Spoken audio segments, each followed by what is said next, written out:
हमारे साथ में है। जी परविंदर जी, अपनी बात पूरी करें आप। मेरा सवाल लेकिन बस ये था कि आपने सुप्रीम कोर्ट के 3 वर्डिक्ट तो मुझे गिनाए, लेकिन मेरा ये कहना है कि जो जमानत की सुनवाई है वो भी तो एक न्यायाधीश के सामने ही हो रही है, और वहां पर खबरें निकल के आती कि प्रभावशाली व्यक्तित्व है इनका, प्रभावशााली व्यक्ति हैं, बाहर निकले तो सबूतों से, गवाहों से छेड़छाड़ हो सकती है, जांच पर रस हो सकता है। जो भारत भूषण शरण है, जिनके ऊपर 38 मुकदमे हैं, पॉक्सो के अंदर वो टाटा के अंदर वो जेल काट चुके हैं, पॉक्सो उनके ऊपर लगा हुआ है, उसके अलावा 302, 307 जैसे गंभीर धाराएं लगी हुई हैं, 38 मुकदमे हैं, उनको भारतीय जनता पार्टी क्यों बचा रही है? वहां पे कानून क्यों ढीला पड़ जाता है? एक जो व्यक्ति जिन्होंने शिक्षा के ऊपर, स्वास्थ्य के ऊपर काम करा, उन लोगों को टारगेट किया जा रहा है। पूरे देश के अंदर सारी विपक्षी पार्टियां भारतीय जनता पार्टी के खिलाफ है। वो ये कहते हैं कि भी अगर किसी व्यक्ति ने गलत काम करा है तो उसको पकड़ो, चाहे वो जितना मर्जी इन्फ्लुएंशियल आदमी हो। लेकिन आप अगर टारगेट करते हो तो देखिए, देश के अंदर एक आंदोलन है, एक क्रांति है, जो लोग हैं उसका, इनको देखिए, इतनी पावरफुल पार्टी पूरे देश के अंदर मैंडेट दिया। ये शिक्षा की बात नहीं करते, स्वास्थ्य की बात नहीं करते, महंगाई की बात नहीं करते, रोजगार की बात नहीं करते। ये इन्होंने पहले जो अपने बड़े बड़े उद्योगपति थे उनको उनके लाखों करोड़ रुपए के लोन माफ कर दिए, लेकिन एक गरीब किसान है वो आत्महत्या कर रहा है। ये भारतीय जनता पार्टी ना किसान का सम्मान करती है, ना जवान का सम्मान करती है, ना खिलाड़ी का सम्मान करती है। तो ये देश का दुर्भाग्य है। देश इस बात से, पूरे देश के अंदर इनको भी चिंता करनी चाहिए कि जो कानून है वो सबके लिए बराबर है। और अगर आप अपने एक बड़े, जो जिस प्रकार अतीक अहमद के खिलाफ इन्होंने कार्रवाई करी, उनका पुलिस के अंदर, कस्टडी के अंदर मर्डर हुआ या जो भी हुआ या करवाया गया, उस प्रकार से इसके ऊपर भारत भूषण शरण के ऊपर क्यों नहीं एक्शन लिया जाता? उसके ऊपर कार्रवाई क्यों नहीं होती? उसे अरेस्ट क्यों नहीं किया जाता? ये बताइए, पंजाब में भटिंडा जेल में 50 कैदी बैठे हैं भूख हड़ताल पे। अब वो भूख हड़ताल पे बैठ गए हैं, उनकी मांग है कि हमें जेल में टीवी दिया जाए, टेलीफोन लगाया जाए, वरना खाना नहीं खाएंगे।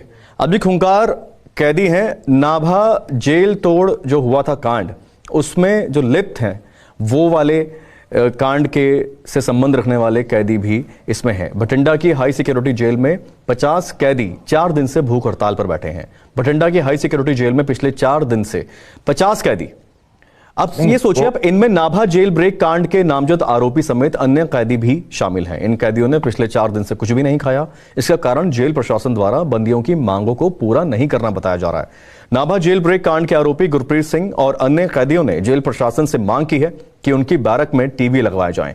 जेल अधिकारियों का कहना है कि जेल हाई सिक्योरिटी होने के कारण यह सुविधा नहीं दी जा सकती। आरोपी कैदी गुरप्रीत सिंह के पिता जगीर सिंह ने बताया कि उन्हें बेटे से पता चला है कि फिरोजपुर जेल में टेलीफोन की व्यवस्था है, इससे वहां जेल में बंद कैदियों का टाइम पास हो जाता है, लेकिन भटिंडा की हाई सिक्योरिटी जेल में ऐसी कोई व्यवस्था नहीं होने से उनका बेटा और अन्य कैदी परेशान हैं। उन्होंने पंजाब सरकार और जेल प्रबंधन से कैदियों की बैरक में टीवी लगवाने की गुहार लगाई है ताकि उनका बेटा और अन्य कैदी भूख हड़ताल खत्म कर दें, कैदियों को फोन पर परिवार से बात करने का मौका मिले और उनका इस बारे में उनकी भूख हड़ताल वो खत्म कर दें। अब परविंदर जी, एक तरफ खूंखार कैदी हैं, हाई सिक्योरिटी जेल है, भूख हड़ताल पर बैठ गए हैं, इस पर क्या कहना है आपका? इस पूरी खबर को किस तरह से लेते हैं, किस तरह से देखते हैं आप? नहीं, देखिए, जो फैसला प्रशासन करेगा वही मान्य होगा। इस तरह से तो कोई धक्का नहीं कर सकता। वो कैदी हैं, आरोपी हैं, जेल काट रहे हैं। लेकिन मैं आपको बताऊं, बहुत सारी जेलों के अंदर कैदियों के मोबाइल प्रोवाइड कराए जा रहे हैं, कैदियों को टीवी प्रोवाइड कराए जा रहे हैं। तो ये एक देश के अंदर 2 कानून तो नहीं हो सकते। आप देखिए, राम रहीम, जिसके ऊपर इतने गंभीर आरोप लगे थे, उसको 7 बार पैरोल मिल जाती है। और जो बंदी सिख हैं, जो जिनकी सजा उम्र कैद थी, जो उम्र कैद 14 साल होती है, जिन्होंने 30-30 साल जेल काटी है, उनको पैरोल भी नहीं मिलती।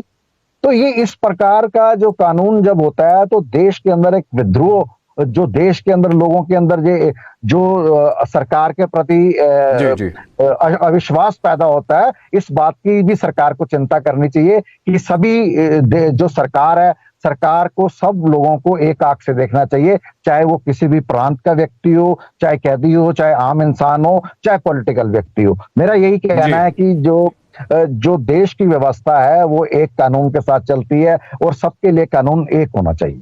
ठीक है परविंदर।